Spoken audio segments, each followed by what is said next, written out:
દર્શક મિત્રો, હું છું પરમાર અનુષા. તમે જોઈ રહ્યા છો લોક સામના ન્યૂઝ. તો જોઈએ આજના સમાચાર કેશોદથી અમારા રિપોર્ટર ગોવિંદ હડિયા સાથે. જૂનાગઢ જિલ્લાના કેશોદ શહેરમાં આવેલ શ્રી સિદ્ધિવિનાયક ગણેશ મંદિરનો 27મા પાટોત્સવ મહોત્સવ ભક્તિભાવ અને ધાર્મિક ઉત્સાહ સાથે ઉજવવામાં આવ્યો હતો.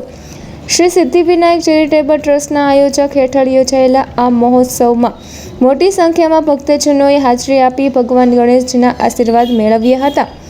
કેશોદના નહેરુનગર વિસ્તારમાં આવેલા આ પ્રાચીન મંદિર ખાતે મહોત્સવની શરૂઆત વૈદિક મંત્રોચ્ચાર સાથે હવન વિધિથી કરવામાં આવી હતી. ત્યારબાદ સાંજના સમયે બીડુ હોમનું આયોજન કરવામાં આવ્યું હતું, જેમાં ભક્તજનોએ શ્રદ્ધા અને ઉત્સાહપૂર્વક ભાગ લીધો હતો. સમગ્ર મંદિર પરિસર ભક્તિમય વાતાવરણથી ગુંજી ઉઠ્યું હતું. મહોત્સવ અંતર્ગત સાંજે મહાપ્રસાદનું પણ આયોજન કરવામાં આવ્યું હતું, જેમાં મોટી સંખ્યામાં શ્રદ્ધાળુઓએ પ્રસાદનો લાભ લીધો હતો.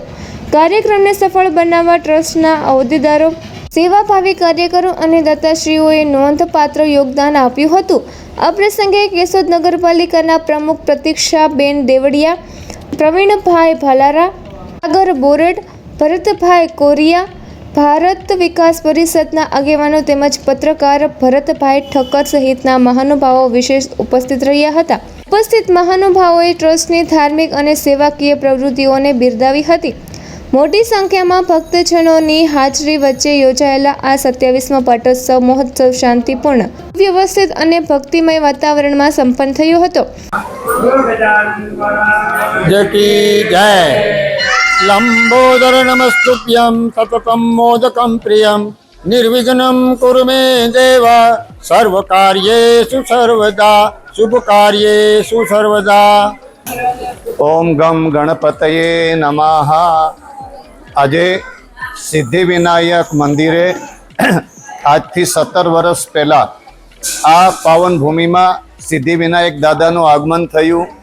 અહીંયા સિદ્ધિવિનાયક ચેરિટેબલ ટ્રસ્ટ દ્વારા દર વર્ષે આજના દિવસે સિદ્ધિવિનાયક દાદાનો ભવ્ય પાટોત્સવ ઉજવવામાં આવે છે.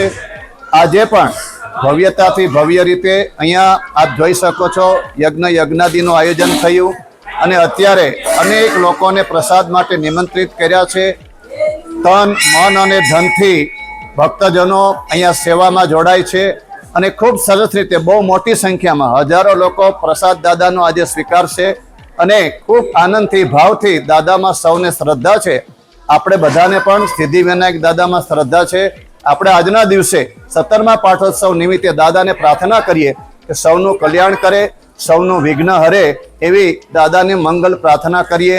બોલો ગજાનન ગણપતિ મહારાજ કી જય. તો ફરી મળીશું એક નવા સમાચાર સાથે. ત્યાં સુધી જોતા રહો લોક સામના ન્યૂઝ.